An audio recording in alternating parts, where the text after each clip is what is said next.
18? Yep, and that's the start of the podcast. Hey, everybody, this is Ken and Brandon bringing you episode 18 from the Overlay, a poker podcast brought to you by CCG Poker Radio, a poker podcast in general about poker. Yes, the poker podcasts are usually about poker. Yes, a poker podcast about poker. Sweet. What are we talking about today? Well, it's near the end of June. Now, we were talking that it's probably should be next week's episode, but I feel like there's a lot of stuff happening right now in the state of live poker during COVID-19 that I think we need to talk about it now and kind of release an episode about, the state of live poker right now. What's going on? Shit that's happening here in Illinois, in Indiana, in Las Vegas, online. Basically everywhere in America has some sort of progression towards something. One way or the other. Right. Since the last, right. We'll get into that about maybe some states going the opposite way. Right. But Every which way things are moving around. I think that there's definitely some stuff that we need to talk about, when it comes to the state of live poker in the United States of America. So episode 18, COVID-19 part 4, which will probably be our last COVID-19 episode. I refuse to do any more after this. Let's see if I can keep that promise to our listeners. Which, thank you for being a listener, by the way. All right, so COVID-19, what is it? This is our 4th one, right? 4th. So part 4. Really, really quick recap. And again, this is just me making this up because I haven't listened to any of them. Right. But first one, everything got shut down. We were just in like no man's land of there's no poker anywhere. Right. Mm-hmm. Then the second one, it was like, Florida is thinking about opening. Texas is thinking about opening. Vegas is still down the road. There's at least a couple rumbles in the poker community. Yep. Episode 3, Vegas was opening that week, right? Yeah, Vegas that was. Would be May. Vegas would be at the end of May, and Vegas was opening like June 5th. Yeah, like or whatever. Florida opened first, Texas opened first. Some of the Indian reservations opened up kind of all over the United States. Right. Vegas was just about to open, and we learned that like Maryland wasn't going to open right away. Right. And and then Indiana was, we're getting towards Indiana moving and stuff like that. Right. Now here in episode 4, we have Vegas up and running with pretty much every poker room that was going to open during phase 1 of the Vegas reopening is now open. Correct. 5-handed. Yes, they upped it from 4 to 5, which is not great, but it's better than 4. 4 is not viable. 5 is at least like, all right, I'll play 5-handed. I'm not happy about it, but at least it's a moderate game. I had a 20-minute phone conversation yesterday with our secret spy in Vegas. Nice. A secret spy in Vegas? Yeah. Keith Church. You can't say the secret spy's name. Now I'm going to have to bleep that out. Oh, yeah, which I think I might bleep it out just because it's funnier. Bleep that out. Yeah, I'll bleep that out. So our secret spy in Vegas is kind of letting us know the lowdown of what's going on in there. We also have some inside scoop from some Indiana casinos as well. Yep. I don't know if we have any other. We really only care about the Horseshoe, Vegas, and CCG. Texas. Yeah, Texas. We got a definite inside guy in Texas.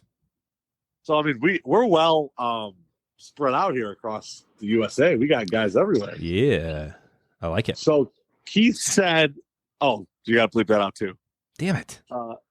Secret Spy said that she's like, 5-handed's a little bit too tough. And I'm like, well, you're a little too tight. He's like, yeah, the blinds just keep coming around. He's like, right. If one person leaves, it's down to 4. He's like, heaven forbid, like the table's already 4-handed and a guy goes and gets a drink or a guy takes a phone call or whatever. It's like, now it's 3-handed. Like, it's really tough. 3-handed. I was like, well, hopefully there's lists and, they pick people up quick. And then he was talking about the Venetian 5 max sit and goes. And I was like, that's something that, like, if I was going to go play poker in Las Vegas, I would fire the $220 5-man sit and goes, winner gets a G-ball. And like I could, you could play 3, 4, 5 of those and get your poker fix in the day. I don't know if I would. Which I honestly, I love that format. I think that is a phenomenal format. I love the idea of 5-handed single table tournaments. Back in the day, in the early 2000s, mid 2000s, whatever it is, 08, 09, 10, when online was really booming. I mean, I played mostly short-handed single table tournaments. That was what I enjoyed playing. You could get in, you could get out. I loved ripping the 115s.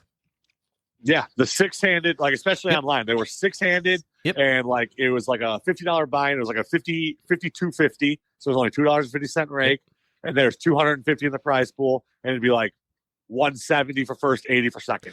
Yeah, you got like a little bit more than your money back for. They took an hour. They only took an hour. You know. Yeah, they were so fast. They were great. You could play 5 of them at a time. Yeah, I mean, I wasn't that full degen. Even if you play 2 of them at a time, you know, like 1 or 2 at a time. See, I never multi-tabled. I always just like played one. I was always. I know. I never really missed the value. I never realized I should have. I could have played like 5x the poker I've already played if I've just used that 2 years of time when I played online. You know, and I would play like. I mean, this is when I was working a regular 9-to-5 job out in DeKalb. So, I mean, starting at like 4 o'clock, I'm ripping party poker on my my work computer and playing one sit and go, answering a few emails, scoping the internet out. I missed the early. So you're multi-table. Playing Oregon Trail. I mean, that's what it seems like. It's so long ago that's what games I was playing. But like, you know, like it was cool. I was just like, it was like, you know, something on the side to do. But anyways, go ahead. So Vegas was rock and rolling, 5-handed sit and goes. Get your fix. I totally interrupted your train of thought there. No, yeah, I have no idea what I was saying. But Keith was saying that he plays too tight. Right. So he was basically saying, he's like, that format isn't for me.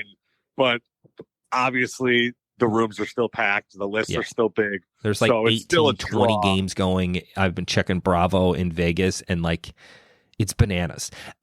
Not that it's bananas that let me explain that. I say it's bananas because I would have thought that more people would be. I didn't think that the turnout was going to be this good. I thought it would be a much lower turnout, that less people would want to play, and that is certainly not the case. I mean, it seems like there is a great number of people that want to play, want to get out there. I mean, Vegas has been open for about a month, 3 weeks? Yep. And I mean, you see pictures from there and they are packed. There's just people all over the place. And, you know, it's busy as shit. Yeah. The floor's busy. The poker room's busy. The table games are busy. Rick was out there. He said it was good. He said they're taking all the safety measures they can. The staff is all, taking double extra precautions. He's like, now the people, not so much, but he's like, you have to be wearing a mask to play a table game, and no, and they don't give you an option. Like, you have to do it. No options, right? And then my other buddy from high school and grade school, he went with his wife and his cousin and his wife. The 4 of them went like the second weekend of June, and they had a good time. They said they felt comfortable. And now, are restaurants open in Vegas? Like, can you? Yeah, I mean indoors. They went to Hell's Kitchen. Oh, I like Hell's Kitchen. That's the one right outside of Caesars. There, it's Gordon Ramsay's place. Correct. 1, I like Gordon Ramsay. 2, I like the name Hell's Kitchen. 3, every time I watch him on TV, I'm obsessed with watching. I only watch, just like rip apart people. Yeah, like I fall like when your guys are always like, "What are you watching on your phone?" Like, there's one of 3 videos I'm watching. Either I'm watching like food making videos, like a Gordon Ramsay like making a steak sandwich. Like, I love that. And then I've seen it so many times. 2, I watch a lot of like woodworking or like construction stuff where they're like guys building something. It's that like man construction thing I have to watch. And then 3, I just watch like full blown random shit. Like motorcycle chases, dodging police, and like the dude's on a dirt bike ping ponging around between 3 cop cars, and there's just no chance. Like, why are they wasting their time? They're never going to catch this guy. Yep.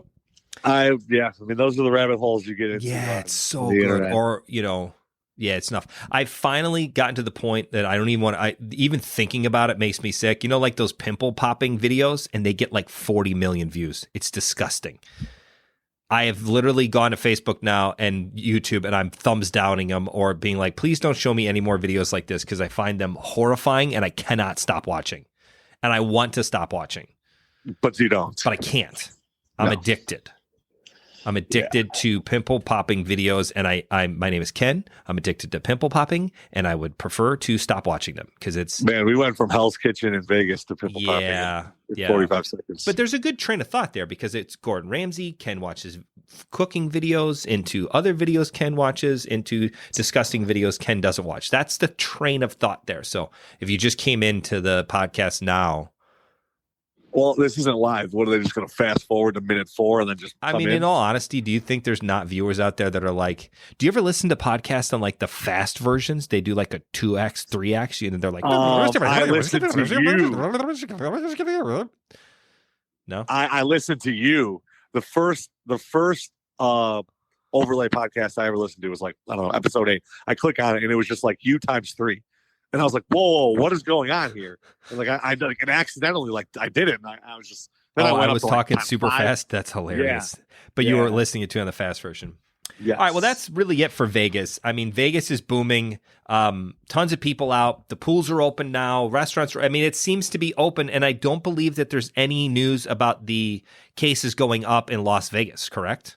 No, Nevada's cases are going up, like in general. But I mean, this is all relative where like they really didn't have that many cases, and it's kind of hitting that whole Sunbelty area right now, like, Arizona and that part of California and Nevada. Right. So when people are like, oh, cases are spiking in Nevada, well, they didn't really have too many cases. So when you double the cases, and the thing that gets me, and then people are talking about spikes. They're not real spikes. They're moderate spikes. Spikes to me means hospitals are overwhelmed. There's shortage of... Like, we're on full-on outbreak mode. Correct. Like, that's what we were worried about in March. And the reason all of these things happened and the world shut down is because we wanted to avoid that, right? The whole thing we started with here, and I don't know why people have forgotten about this, flatten the curve, right? It's not find a cure.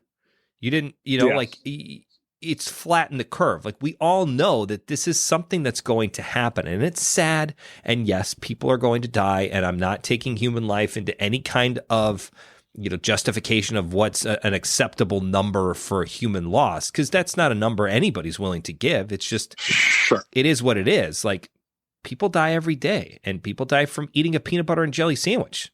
Seriously. Yep. Lindsay's nephew is allergic to peanut butter. If he accidentally eats a peanut, like, he could theoretically die. And it's probably a much higher risk than what, COVID could be. And I don't want to go too down this craziness, but, we never wanted it to be zero. Plus, I knew the number was never going to be zero. Like, it's going to be a number. It's just, is it a manageable number? And I think right now, even in places, and we'll kind of get into this now, even in places that are going up, like Arizona and Texas, and is Florida going up too? Yep. Those are the big 3 right now. And again, are they going up to the point where we're worried about hospitalization, hospitals being overrun and running out of ventilators and, PPE, being a shortage? Like, those aren't things that are happening anymore. Like, we've given ourselves the head start that we needed to get out in front of it. We know that there's going to be cases. It's just, are they manageable cases? Correct. And I think going back to what you said about the whole country shutting down in March, I think it's because, like, if we didn't shut down in March, we were all on a path to be overrun, like, all at the same time. Like, you know what I mean? Like, what happened in New York could have happened in Chicago, Detroit, Indianapolis, Atlanta, Houston, Florida, and like all the that major all could happen at the all same major time. Metropolitan areas are a risk, and we are in a major metropolitan area. Chicago suburbs, Northwest Indiana. I mean, those are hotspots. I mean, they're very dense populated areas. You go down to Champaign, that's not too densely populated. Like, you're kind of self-isolating in general down there, Right. So I think, let me think of what I'm trying to say. So, yeah, the cases are always going to be there. And even with these, like, I don't know, without picking sides here, I mean, the president calls them like little, like wild, like little hotspot fires. So you got to put out the fire before the fire spreads and it becomes like a wildfire. You got to and you see these little places pop up, and like the whole country just like when back in April and May, when New York was going down and the rest of the country really wasn't. Mm-hmm. And, it was like, oh, USA's numbers are going down. USA's numbers are going down. Well, really, it's just New York's numbers going down, pushing the entire USA numbers down. Right. Like the exact because they were such a opposite massive part of what those case numbers were. I mean, but the exact a lot of opposite is them. happening now. Right. These 4 hotspots are pushing the whole entire country's numbers up. But like this is kind of, and not you to cut you can't off, say it's USA's numbers. It's these hotspots are driving the whole country. Right. And then, numbers. And there's plenty of like Illinois, Indiana, Michigan, the whole Midwest, basically. The numbers have never been better.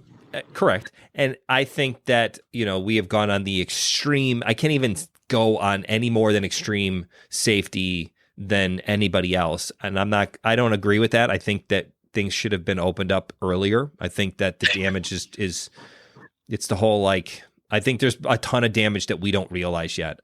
I read somewhere on the Tribune, I guess I read an article on either the Sun-Times or the Tribune, that 1 out of 3 people in Illinois are worried about paying their mortgage or their rent in July. 1 out of 3. They cannot pay it, or they're very worried about how they're going to pay it. 1 out of 3. 1 out of 3 people. Literally, between you and your neighbors, direct neighbors living next door to you, one of those 3 people are worried about paying their mortgage, paying their rent, figuring out what to do. And they're like, oh, we're going to extend, eviction notice through July. Great. What the hell happens August 1st?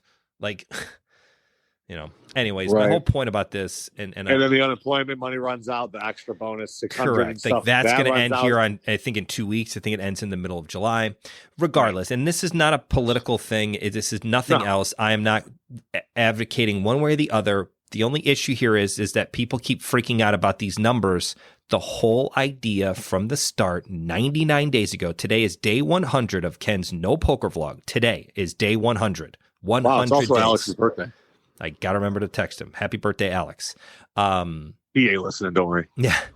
The idea here was to flatten the numbers, slow it down a little bit, not stop. It was never to stop. It was to slow down. This is still going to happen. It's just we wanted to slow it down. It's like, guys, the plane is going to crash. And if we crash at 200 miles an hour, we're going to have a total loss, right? I think this is a great analogy. The plane is crashing. We're in the air. The plane is going down. That's not going to stop. We cannot stop the plane crashing. What we can do is, do we crash into a mountain at 200 and how fast do planes go? 400 miles an hour? Okay, yep. Or the whole point of the idea is let's take precautions, let's slow down, let's do some things so we can try to make a slower, and hopefully we can really lower land in the Hudson River. Correct. I mean, that's the idea. We know that these things are going to happen. These numbers are going to happen. It's just the idea of slowing it down. I don't know how often you want to glide. You want to glide into a landing. Not the crash is coming. You cannot. There is zero chance. Pritzker wants to sell us on that idea. We're not going to land until we can safely 100%. Dude, there's no landing gear here. We can't land safely. It's not a possibility. It doesn't exist. So we're going to have to land. We're just going to have to do it in the safest way possible. But there's risk involved. All right, I'm done going on my tangent. Sorry for everyone who's turned us off because we've gone full-blown, I don't know. Yeah. It is what it is. This is why it's the last COVID-19 episode that I'm doing. Which brings us to the... All right, I'm on my now list. into the positive stuff. Yeah. That Illinois is moving to phase 4. Yes, CCG events are coming back. Yes. Theoretically, the events could happen as soon as Friday. Today is Tuesday, June 23rd, Alex's birthday. So happy birthday to Alex a second time. Friday, we are moving to phase 4, all of Illinois, all 4 states. It was funny. They did these 4 different regions because of the different population density in each area of Illinois, because Illinois obviously needs only 4 regions, and then nothing changed. Everybody's on the same page. Nobody went earlier or later. But to be fair, that is best case scenario, though. It is the absolute. If there was ever a region it is the freaking nut. If there ever was a region that wasn't going to hit stage 4 when the other 3 did, it was the Chicago region. Northeast. And I'm pretty sure that's why they did it, because you can't really compare Champaign and Urbana to Chicago. They're completely separate regions. So the fact that Chicago and Cook County and this whole area is doing well enough to move to phase 4 with everybody else, is a really good thing. It is good. I mean, everybody's broke, but it's a good thing. Right. Restaurants are open. We just can't afford to eat at them. Gyms are open. I just can't pay my membership. Yeah. So, anyways, CCG events. CCG is going to be back. Hopefully, it'll be as soon as June 26th. It may not be until 4th of July weekend, but I think 4th of July weekend is a pretty safe time that things are going to start. Obviously, if the state throws a curveball in here somewhere and for some reason doesn't issue licenses, maybe that could be a thing. But I think right now, I don't think so. The plan is to move forward. And it's actually something I wanted to talk about. People talk about, poker not being open like in Indiana. So it's another one of our spots on our list here that we wanted to talk about. Indiana opened up the casinos without poker. Now, I think some people take that to mean that the Indiana Gaming Board and the Illinois Gaming Board has said the same thing, that they are not going to open up poker rooms when they open up casinos. They're not doing it. It's out there. Again, it's in a quote from an article from an advisor to the Illinois Gaming Board that when they do reopen, and they're not saying when, because casinos theoretically could open up on Friday in Illinois, they just haven't actually said if they're going to do it or not. Correct? Correct. I don't think it's official anywhere. So again, they're probably in the same boat we are. They're trying to come up with the protocols and figure out what they need to do to open and how to do so safely. But people start to get weirded out, and I believe that part of the reason why poker rooms are not opening in Indiana and in Illinois and in Maryland is not solely from this contact, surface area, touching a surface or an object that could possibly have the virus on it. And people keep saying, well, how are you ever going to be able to, play poker? Everybody's sharing cards. And, I think that's the reason they think these poker rooms are not open. But I would say 80 to 85% of the reason why poker rooms are not opening is because they're at limited capacity, and the least profitable game for a casino is what, Brandon? Poker. Absolutely. It is the worst game for the casino. They literally only offer it because it may or may not drive in people like Brandon and I are the exact people that they want. And why they offer poker rooms is because we're going there to play PLO or whatever games is running. And if there's 10 people on the list, what the first thing I do at the casino when I'm waiting on the list, I go to the poker room, I put my name on the list, and then what do I do? You go to the blackjack table, I will hit the slots. Correct. Or roulette. And there's times where I will lose $2,000 before I ever even play a hand. Absolutely. And then I either get pissed and go home, and that's what the casinos want. They want you to show up, be on a list, and play other games. They're hoping you come in and they make money off of you from the other games. So I don't want people to get freaked out and upset and talking about it, because I'm literally on the CDC website as of right now, and it's showing, the reasons. Let's see, what's the actual wordage here so I get it correct. How COVID-19 spreads, updated on June 16th, which is a week ago. Person to person is the number one way. People who are close contact, respiratory droplets, and, people who may not be showing symptoms, which are obviously tougher to do so. But again, if you're social distancing and it's the breath, it's the speaking, it's talking to one another, it's those respiratory droplets that is the most common way that they get it. Now, again, they're not 100% sure. They're not easily aware of what's happening. But then they literally go into it later. The virus may be spread in other ways. It may be possible that a person can get COVID-19 by touching a surface or an object that has the virus on it. And then, so that's a maybe. And then another maybe is, and then touching their own mouth, nose, or possibly their eyes. They have literally said, like, maybe this, and then if you take that as gospel, then maybe it'll happen if this happens. And then maybe, it's like there are so many maybes down the line here that this is not thought to be the main way the virus spreads, but we are still learning more about this. We're still learning more. Like, they give so many, like, legal, it's like, politicians and legal, like, it could be possible, and then maybe if that's possible, this could be possible.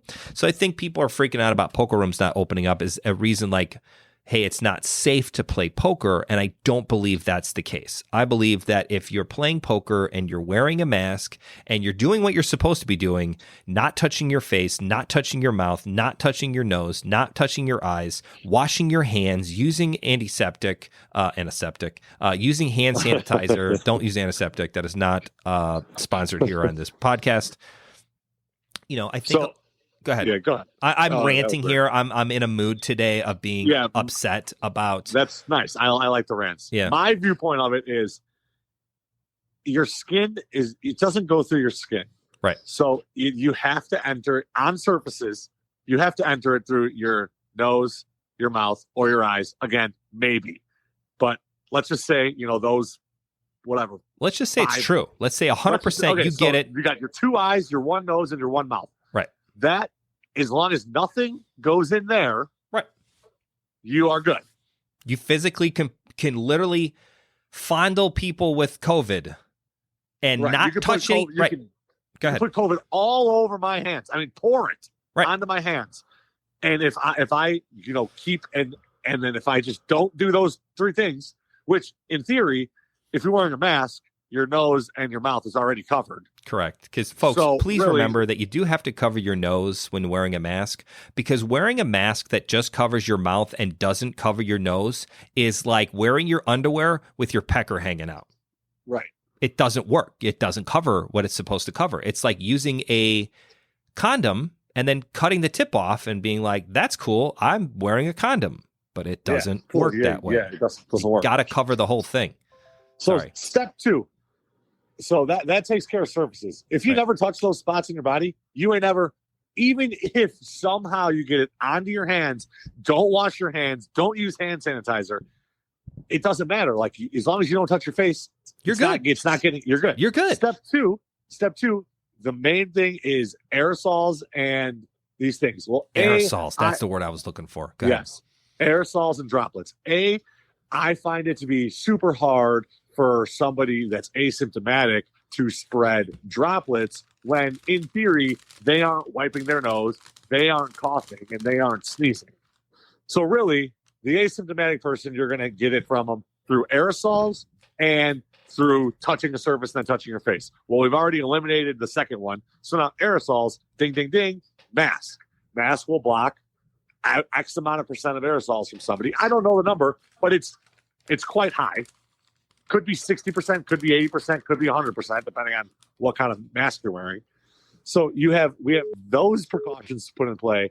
You have double precautions put in play with the mask. You have to touch your face. These aerosols are getting blocked. People are like, how can 6-8 people sit at a table? That's exactly how. You just explained it right there. Wear a mask and keep your fingers and your hands away from any orifices on your body. Let's just include all of the orifices. Keep them out of your nose, keep them out of your mouth, keep them out of your eyes, keep them out of your ears, keep them out of your butt. Literally do not stick your fingers inside your own body or any other person's that happen to be in the poker room. And if you are going to do that, wash your hands first. Right. And then on top of that all, bring a bottle of hand sanitizer, a little. You can get those now at stores. I mean, Target. Dude, I was at 7-Eleven this morning getting a Rockstar, and like literally they've got like this funny display. It's like 5-gallon jug, 1-gallon jug, whatever pint is next, ounce. Like they literally went from like 2 gallons down to like the 4-ounce bottle. I was like, this shit's legit. I love it. And I honestly believe that since we're kind of rotating back to CCG, when CCG comes back here, if it's this weekend, June 26th or 4th of July weekend, we're very, very soon going to be back to rolling events, and they're going to happen. And again, some people are not going to be comfortable being in a room with 50-something people in it, even though everybody's going to be wearing a mask. Some people are like, well, are people going to wear gloves? Are people going to wear masks? Are they going to be sitting next to each other? You're going to have partitions. We're not exactly sure how everything's going to happen, but I think right now the one thing that we do know is that masks will be mandatory. It is mandatory from the state of Illinois that any 50-person gatherings are going to have to wear masks. 100%. That's just a given. We don't have a choice on that one. But I think it's safe. And if you don't believe it to be safe, if you're going, no, you know what? The CDC is wrong. They don't know what they're talking about, which seems kind of crazy to me. But let's just say that you want to say that. CDC is full of shit. I don't believe it. I think that I'm still, I can get it from just touching something days after another person has had it and looked at that surface. Then I don't think you're ready to come back to play poker. And that's perfectly okay. It's fine. It doesn't make you a bad person. It doesn't make you a bad person to want to play poker. It literally, this is just a personal choice that people need to make. Are they comfortable with the precautions that are in place? Right? Correct. I am not comfortable riding a motorcycle. The chances of you getting Ken Collin, me, on a motorcycle are 0. I won't do it. Wow. It's 0. And I literally will go 100 and something miles an hour on the expressway and be perfectly fine with that. But for some reason, you get me in a convertible, but you get me in a motorcycle, I'm scared shitless. I will not do it. I don't care if you're like, well, you're gonna wear a helmet and you can wear gloves and you can wear body armor and nope. There is nothing you can do that will put me in a motorcycle short of make it into a car, and then I'll drive it. Comfort levels. That's all it is. Please don't be upset with other people because their comfort level is better. I don't think it's going to be any better or worse. And I guess that's what my whole point was, is that I want people to just be more accepting of other people's choices, because that seems to be a problem here in 2020. Yeah. And one way or the other, it's you have your right to choose. I mean, correct. You should not call the guy crazy that comes to the CCG event Thursday, Friday, and Sunday, plays in everything, and doesn't wear gloves. Follows the rules and wears his mask. He wants to do the minimum, which is wear a mask, and that's it. Right. And he he'll says take he the washes risk his that if hands. it's on his, if he'll take the risk that if it's on his hands and he touches his face, well, then that's on me. Versus the person that says, I will not come to a CCG event till there's a vaccine. There's going to be both of those types of people in the world, and neither of them are necessarily wrong. No, neither of them are wrong. It's what makes you happy. And that's ultimately, I find that if people would just do things, if we were less worried about what others were doing and we were just doing things to make ourselves happy, I think the world would be better. And that's Ken's, but the more you know, like a PSA announcement. Yeah, that was cute. Yeah, I liked it. Just be happy. The only thing that you can argue is when people are making bad decisions that could affect other people. This whole community, True. Do the better good. That is where you kind of can draw the line. But I'm assuming that the guy who does the minimum and wears his mask and follows the CDC guidelines, he's not putting anybody at risk. I was going to say, that's my argument to you, is that I don't, again, there's going to be people out there in CCG, and there's CCG loyal customers that are already leaning very much towards that. Just shut it down, stay at home, wait it out. We cannot do that. That is not up. I can't physically do that. It's impossible. It's not an option for me. There's going to be people here that are looking for a cure, and I know I'm quoting a lot of Dave Portnoy here, but literally a cure. There's no cure for the flu. There's treatments, and that's great, but there's no cure for it. You can't get cured. Right. AIDS was a huge epidemic, and they barely 40 years later might have a cure, maybe. And really all they do is they know somebody had it, and now they give them the treatment, and they can no longer find it in the tests. So does that mean that person's cured? I don't know. We don't really know what it means. But waiting for a cure and expecting the entire world to wait for a cure, that might never happen. It literally could never happen. That's a possibility. Right. It is. And a side note, because I'm Mr. COVID article and reader. You're kind of leaning towards the freakier side of COVID. I'm more of the less freakier side. I'm more of hey, we got to get out there. You got to get a little bit exposed to it, and the treatments are head over heels better on today, June 23rd, than they were on March 23rd. 90 days ago, yeah. I mean, it's not even comparable.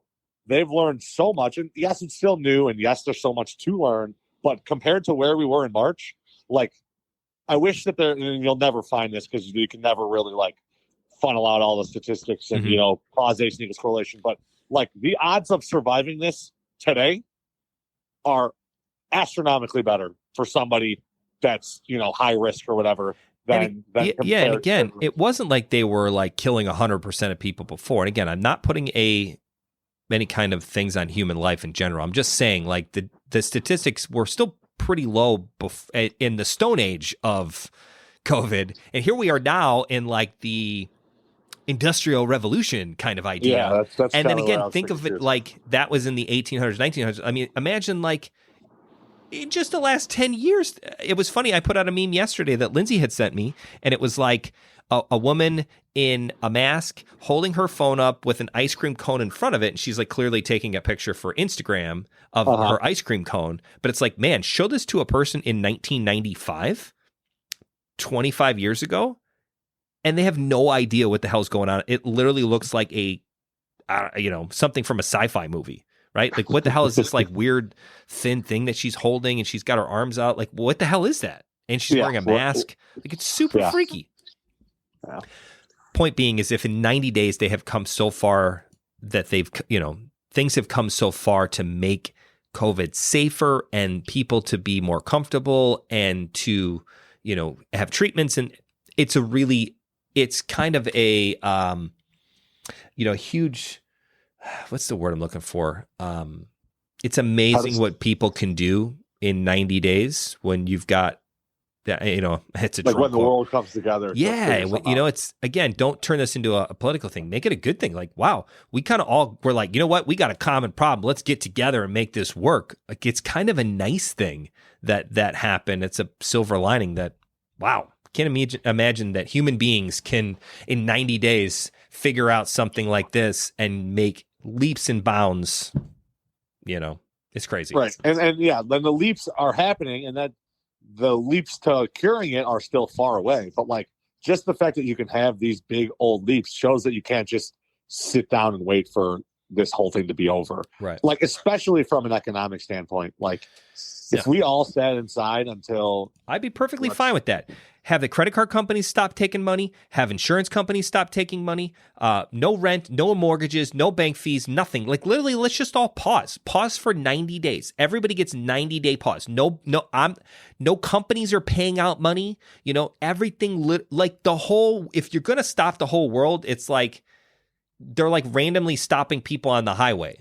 Like, that's only going to cause accidents. If you just start randomly, like, okay, you can't move now, you can't move, this car can go, this car can't go. Like, if everybody just stopped and waited, like, it would go faster, maybe. But like, that didn't happen. So it's like the half pause. How is Bass Pro Shops an essential business? I don't know. I like Bass Pro Shops more than the next guy, but it's all random, and it's just not fair. Clearly. And so going back to my home state, Indiana, we opened up May 4th. Our testing has doubled since May 4th, and our cases have got cut in half. And that's well opening. Right. So, and we did things a little different than, Florida and Texas and Arizona that just said, hey, let's just open up all the bars. It's a little slower. Well, it was slower and, a little bit. And, maybe that's why. And this is where the fine line of like, okay, Florida might have been too fast. Indiana might have been just right. Illinois might have better numbers than Indiana, but it was too slow. But it was too slow, right? And time will tell. Only time will tell, and hopefully we'll learn from this. But enough about economics and political statues and things that happen. Yeah. I do want to talk about one last thing to kind of wrap up the episode. I want to talk about the WSOP. We've talked about Illinois events. We've talked about Indiana. We've talked about Vegas opening. The Indiana casinos, really quickly, of the insider information that Brandon and I have gotten. It's really Brandon's information that I just like to jump in on and make myself sound cooler. I was just going to say, like every boss of the NSA does. He's like, oh yeah, we have a secret informant. I've never talked to him. I don't know who it is. Like, it's just cool. Brandon could be making this shit up, and I just assume he bluffed, and I full blown called him. Like, it's true. Yes, it's true. But the idea is that it's possible because Indiana casinos could open poker rooms back up here maybe July 5th. So Monday? Indiana goes to phase 5 July 5th. Phase 5 for Indiana really isn't that much different than phase 4. Besides, it just goes from, we're basically 90% open right now. It just goes full blown open. We're back to everything 100% capacity. Obviously, there's still social distancing. Masks are still optional and recommended and stuff like that. But in terms of limiting businesses and stuff like that, all the limitations are released. Wow. Government buildings, 100% open. BMV, it's a little different than Illinois, where Illinois is like, all right, we're pausing here until we got stuff all the way figured out. Indiana on July 5th will be no restrictions open You can have large gatherings. The Indiana Fair can happen. You can have a 400-person nice. wedding. This is all, adhering to social distancing. But I know that the Horseshoe, I believe, has 3 opening phases. Phase 1 was June 14th when they first allowed to open, when Indiana moved to stage 4. Then stage 2 for the Horseshoe is in line with the stage 5 for Indiana, which is July 5th. And then stage 3 for the Horseshoe, which I'm assuming is their full-blown open, no restrictions. That's still to be determined. But there is a stage 2 coming on July 5th. And we don't know yet if that stage 2 is going to involve poker or not. So I believe that it would, right? Because if you think about it, if poker's not in stage open, 1, right. If poker's not in stage 1, and now we're opening stage 2, which I'm assuming stage 2 will be like valet's back open, pie gow's back open, poker's back open with these restrictions, but the buffet is closed and there's still no smoking and it's still 50% capacity. And then, you go to phase 3 where you release all those limits. So if my best guess would be stage 2 would be like reintroducing everything that was normally in there but is now closed. Like that stuff should all reopen with limits in stage 2, and then stage 3 would be like releasing those limits, if I had to guess. So there is another stage coming on July 5th. So the poker room could open. Could July possibly 5th. Open. Who knows if that's 4-handed, 6-handed, 7-handed? Right. I'm assuming it'll be some form of short-handed and mostly cash games. I can't imagine they're going to bring tournaments back. Although I did read somewhere that maybe they'll run 5-handed sit and goes. Yeah, I saw actually somebody's doing 6-handed tournaments. It was like a $150 bounty tournament they were running. Cap was at 36 players. So 6 tables. 6 max isn't terrible. No, actually, 6 tables so popular online. I prefer 6 max. I love playing. It speeds up the no limit hold'em game to make it more action, less grindy. I find the grind to be very difficult in full table no limit hold'em tournaments, especially. I can't do it. Cash games I can splash around a little bit more, but tournament wise, tournaments is tough. I don't have the patience for it. I don't. All right, I want to really get on to the WSOP. Go ahead. I don't know what the hell's going on. You're the poker expert. So explain to us, the WSOP is doing what? They just did a big circuit event in Europe on GG Poker, which is now the big and upcoming. I've known GG Poker since it was absolutely nobody played on it, and now Dan LeGrand is over there, and they got $1 million guarantees. And but now it's kind of is it Global Poker or is it just GG Poker? No, it's called GG Poker. Okay, so GG Poker is an international online site. Is not located in the United States. There are no legal ways to play GG Poker in the U.S., correct? Correct. Okay, correct. Go ahead. So they just finished with their super online circuit series. So now, starting July 1st, there's going to be a WSOP online tournament with bracelets starting July 1 for U.S. players only in the select states of Nevada, New Jersey, Delaware, Pennsylvania. Yep. Yeah, New Jersey, Delaware, Pennsylvania, and and those player pools will be combined. So I know Jordan's doing it. You can fly to Vegas, stay in a Vegas hotel for cheap. You can stay anywhere in Nevada and fly there and log on to WSOP and play these big old tournaments for a chance to win WSOP bracelets. I think there's 36 USA events, maybe 30 USA bracelet events, one each day of July. So they're basically doing like a circuit event during the time when the main, the actual WSOP is supposed to be happening. Like it should have started, it's normally like Memorial Day weekend through the end of July. Yeah. Yes, correct. Do they normally go into August, or is it just? No. It's the main event starts 4th of July weekend. It's normally around my birthday. So main event usually, the main event ends in the middle of July. So, there's a couple others. Yeah, it's usually over by July 15th. Okay. So, they're kind of doing this as a substitute for it. I'm a little disappointed in the bracelets being given away for online events. I understand doing online events a very select few during the WSOP. I think that's a nice addition. I think it's kind of cool. It does suck when it's such a limited amount of people that can do it, but I guess in theory you got to go to Vegas to play in the World Series anyways, so it's kind of the same thing. If you happen to live in New Jersey, you get to play in it, but it was only like a handful of events, right? That one bracelets events last year. Like the previous couple of years, they've been doing like 2 or 3 online bracelets. I was going to say under a half a dozen. For sure. Which 5 at the most. I understand. It's during the World Series. A lot of people are playing in it that are playing in both the live events and the online events. I'm okay with it because it was only a couple of tournaments. To do 30 events with no live events and call it a WSOP bracelet event, I think is absolute total bullshit. And let me add this in there. I saw Norman Chad tweet. Maybe it was like there's 35 bracelet events for Americans. Yeah. Like 28 of them are re-entries. Yeah. And like of those re-entries, 26 of them are unlimited re-entries. It's basically like there's like 6 freeze-outs, 3 single re-entries, and the rest are multi-re-entries, which is completely now way against the format of the WSOP. The WSOP is very well known for freeze-outs. These are freeze-outs. Right. It's a one and done. So make good decisions because you're not going to get a second chance here. Right. Now, obviously, in those huge big 50s and stuff, when there's 12 flights, you can play each individual flight. For sure.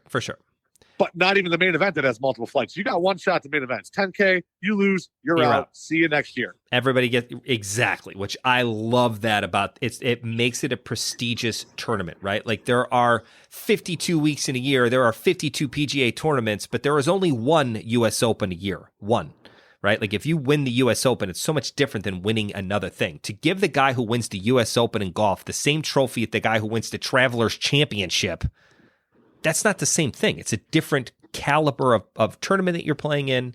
It's a different beast altogether, right? And the golf courses can be just as difficult. That I'm trying to make a comparison here. Like the pool in a $1,500 tournament could be just as good as the $10,000 main event. It's just it's a different, right? Like it's a different feeling. It's a different type of tournament. It's such a different thing. I don't mind doing the online WSOP. I think that's great. I think it's good for the game. People need to get used to playing online. I wish online poker was legal in all of the United States so that you and I could play in it without having to go to Vegas, because I physically with a family can't go to Vegas. I'd have to drag my kids with me. I love the fact that on the circuit events, they give a ring. And at the only way you could win a WSOP event was by going, a bracelet, was to go to the WSOP itself at the Rio, play in a live event, and brick a winner, and bam, you got a bracelet. And that was badass. And I think it's really cool. The only way you get a ring is to go to the circuit event, play and win, boom, you get a circuit ring. They should have done some kind of online. Like that's my question to you is, do you think that if, and this is a big if, let's just say the WSOP does come back in September when they're rescheduling it, because it's remember it's still postponed. It could happen. Right. Let's just say it does. Are those going to be the same 2020 bracelets that the same people won, like on the internet? Like I would hope not. I mean, I would hope they're calling them bracelets, so it's not like they're online bracelets, right? Like Phil Hellmuth has 10 now. Some kid in New Jersey can play 35 events right now, big golf 3 and be a 3-time bracelet winner. It's not the same. That's not the same. It's not. You have to, it's not. It's different. I think they should have called it something different. Like it should be called like I don't know what it would be. The WSOP pendant events or the WSOP necklace events. Right. Are they going to watch or are they going to WSOP anklets? Right, bracelets. That's what I was going to say anklets, but I didn't want to sound. I would wear a WSOP anklet. Yeah, maybe it should have been a watch. Maybe it should have been another ring, but like a different style, like a silver ring. There should have been something very specific about these are online bracelet events. They should be called online who's what's it events. Like it shouldn't be considered the same thing as a bracelet event, because to me those are like major tournaments. Even the smaller ones, well, let's give it to them. We're already kind of watering it down in general, but maybe they should just keep the bracelets as they are and call, have like WSOP majors where like the 10K event, the 50K players championship, and like no more than 4, right? Like, because in tennis, there's a difference between winning Wimbledon and winning just a weekly tournament, right? I mean, now the bracelets are way cooler for the main event stuff. But for sure, and that's fine. But like when you're doing a bracelet count for the guy who has the most in the world is Phil Hellmuth still, right? With 10? Nope, he's got like 14 now. Okay, whatever. 14. How many of those are online bracelets? 0. Zippo. So to have a guy who could win 3, and not that I mean, he won 10% of the online events. That's insane. But still, it's like, I don't know. I'm very like when you Hendon mob them, it should say, because it says WSOP bracelets, right? And it says WSOP rings. There should now be a like WSOP online championships or something. Right. It should be a third category of like, you have your trophies and you have your plaques. Right. And maybe they should be a plaque. They're plaque events or trophy events or something. I just feel like they're watering down the brand.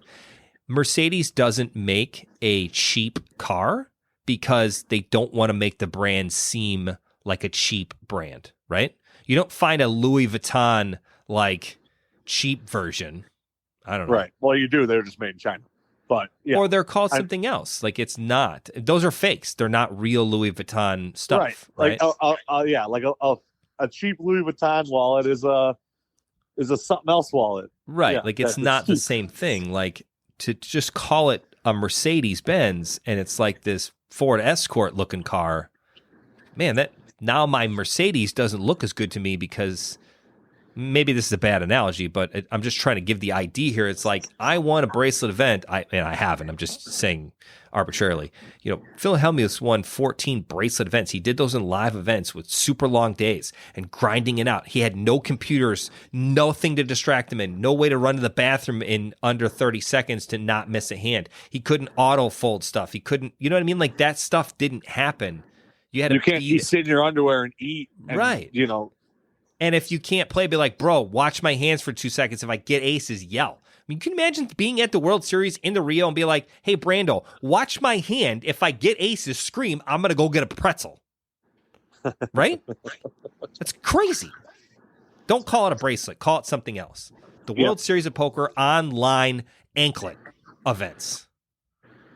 Really quickly within watering down the brand, I totally get that they want, like, because, back in 2005 and 6 and even through 2010, there was 40 events, maybe 40, 45, 50, like, bracelet events in the summer. And now we're up to, like, almost 90. Yeah. And, like, I could see that's fine just because, like, these fields are so massive. It's still just as prestigious. But when you start lowering and just putting all these $500 buy-ins and 888s and all these like when I went to the WSOP when I turned 21, which was 2011, the cheapest event was $1,000. And I mean, like I played a 1,500 because like that was just the days I was there, and that was the cheapest one when I was there. And like there was nothing for 500, like never even a sniff. No. Like if you're playing 500s, go play a sit and go or play the nightly, right? It would be like giving a ring at a WSOP circuit nightly turbo. And you give them a freaking ring. Like, that's insane. It's not ring worthy. Yeah. So in terms of watering it down, they've already been getting a lot of shit from people saying, how can you have 15 buy-ins under $1,000 when, people are, these are supposed to be $5,000, $10,000, $25,000, $50,000 prestigious events. Like the EPT, these European tours, nothing is below like 2,500 euros is like their low stuff, and their high rollers are 100Ks and 50Ks, and like the EPT. That's why it seems so prestigious to win something on the EPT because like they have the best dealers in the world, they have the best tournament structures in the world, they have the best commentators in the world, and these buy-ins are massive, huge, and they get huge fields, and it just doesn't seem like. It's definitely a Mercedes every time you walk into an EPT tournament. Which is cool. I find it to be exciting. All right. Well, that's going to do it for COVID-19 Part 4. I'm not going to apologize for my rants and raves today. I think they're justified. This is 100 days. Today is 100 days from the last CCG event. 100 days. It's been a long time. I mean, no poker. My brain's finally starting to go cabin crazy, and I need to get out, and I'm excited about it. So, as always, thank you for listening to the Overlay a Poker podcast. We appreciate it. We've got such a great, group of customers or listeners or supporters. I've gotten so many text messages and comments on, the CCG page about how much people enjoy the podcast. So thank you, Brandon, for finally forcing us to do this. I guess I'm giving you the credit, moderately speaking. I mean, to be honest, if Corona didn't happen, I don't know if we ever would have done it. It's a good point. Again, silver linings. Corona. You can thank Corona. Yeah, it's probably true. No poker for 100 days, but you got 18 episodes of a podcast. You've got 18 episodes of CCG Poker Radio and the Overlay a Poker podcast, which is great. So big shout out to CCG. Big shout out to Paramount. They are still open in Texas. Texas is making some changes.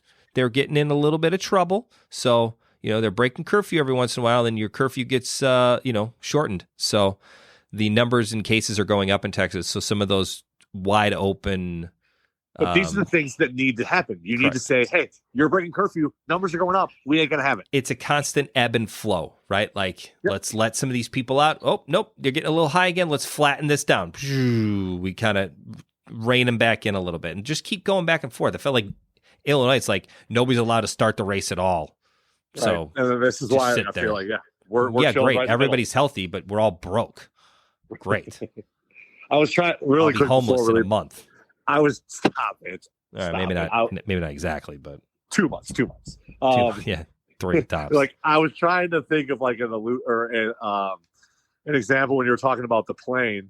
Like, yeah, you might land the plane safely in Illinois, but like it'll be 4 weeks later and they'll all have. I was gonna say the plane will land safely. We waited for the landing gear, but everybody on board died because we ran out of food.